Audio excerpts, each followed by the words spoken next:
The clock on the wall shows 8:30 a.m., which is odd because all clocks show seconds, and right now every second seems to be stretching into an eternity. I need coffee. Suddenly, it strikes me. Why doesn't this clock have hands? It has Roman numerals.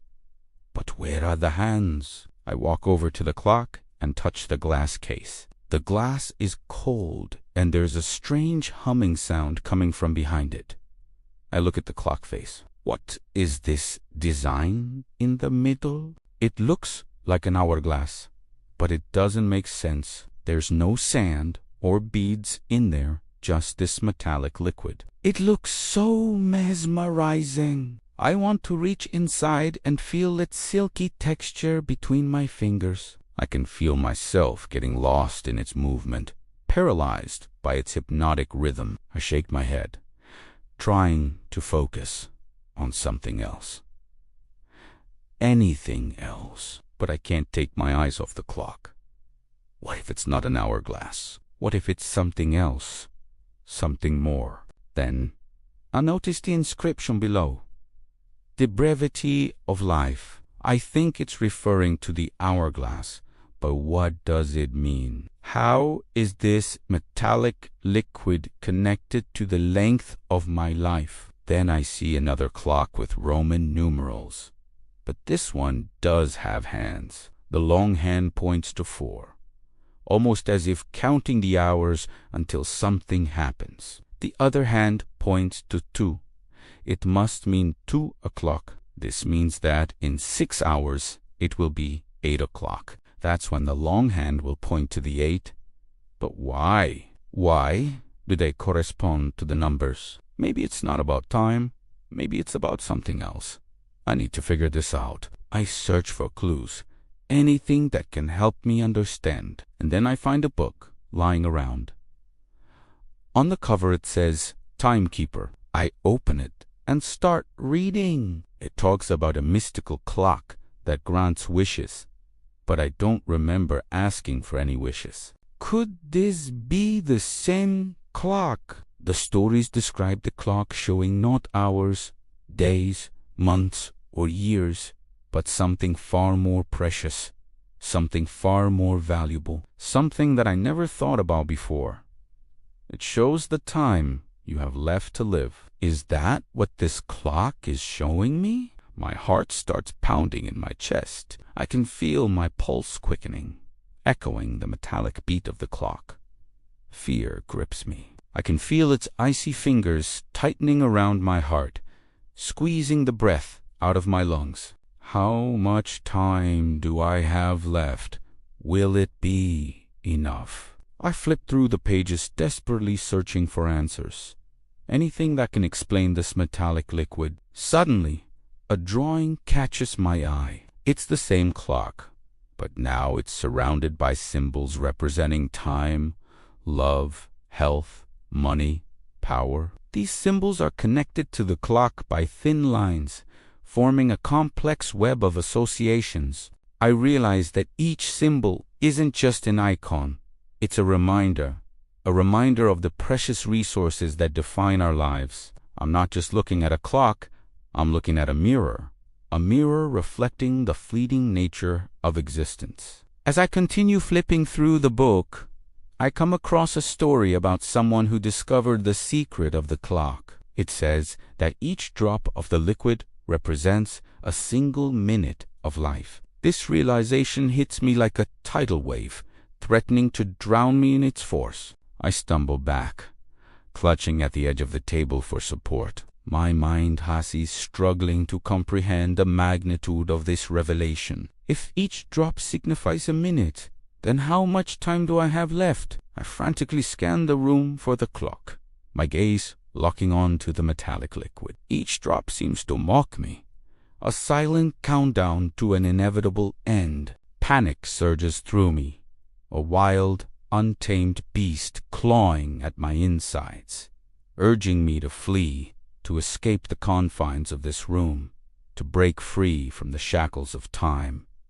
But where can I go? How can I outrun the relentless march of the clock? But then a calm, soothing voice cuts through my panic, pulling me back from the brink. It's the voice of reason, whispering words of wisdom. It tells me to stop, to pause and reflect on what I truly value. It reminds me that life isn't just about prolonging the inevitable. It's about cherishing each moment, each precious minute that I have left. It encourages me to appreciate the beauty of existence, to find joy in the little things, to savor the laughter, the love, and the connections that make life worth living. With a deep breath, I begin to relax, my body slumping against the chair. I close my eyes, allowing the soothing voice to wash over me. When I open them again, I see a young woman sitting opposite me.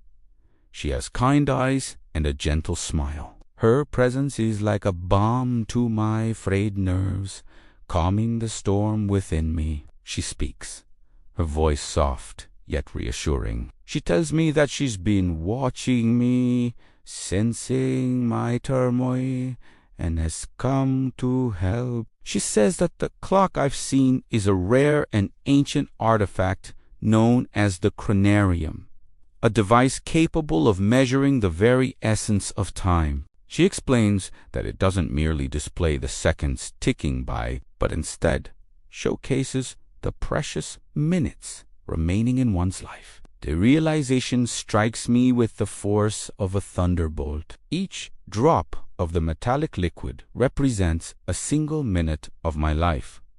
The young woman offers me a choice. I can either continue living my life unaware of the ticking clock, or I can use the knowledge of my remaining time to make changes. She says that the clock isn't just a harbinger of death, it's also a messenger of urgency, a call to action, a reminder that time is a precious commodity not to be wasted. I can choose to ignore the clock and carry on as before, or I can choose to heed its message and make the most of the time I have left. And here's the thing. Right now, as we speak, you too are facing your own clock. You may not see it, but it's there, ticking away the seconds, minutes, and hours of your life. The question is, what will you do with the time you have? Will you let it slip through your fingers like grains of sand?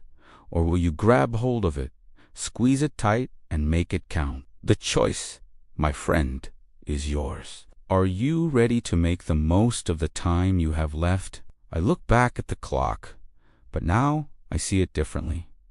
It's not just a cold, unfeeling device. It's a guide, a companion, a reminder. It tells me that life is short, but it also tells me that I have enough time to make a difference.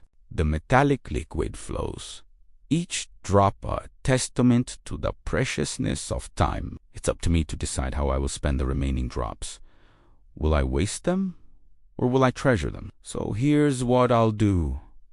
First, I'll appreciate the present moment. I'll savor the feeling of the sun on my skin, the wind in my hair, the taste of freedom in my mouth. I'll embrace the uncertainty of life, for it's in the unknown that adventure lies. Next, I'll pursue my dreams with renewed vigor. I'll chase the butterflies in my stomach, the ones that tell me I'm on the right track. I'll follow my passions, even if they lead me to unfamiliar shores. I won't let fear hold me back anymore. Instead, I'll face it head-on, for it's in overcoming challenges that true strength is found. Finally, I'll cherish the connections I make along the way. I'll nurture the bonds that tie me to others, for they are the anchors that keep me grounded. I'll offer kindness to strangers, for in their smiles I'll find a reflection of my own humanity. I'll dance in the rain without an umbrella,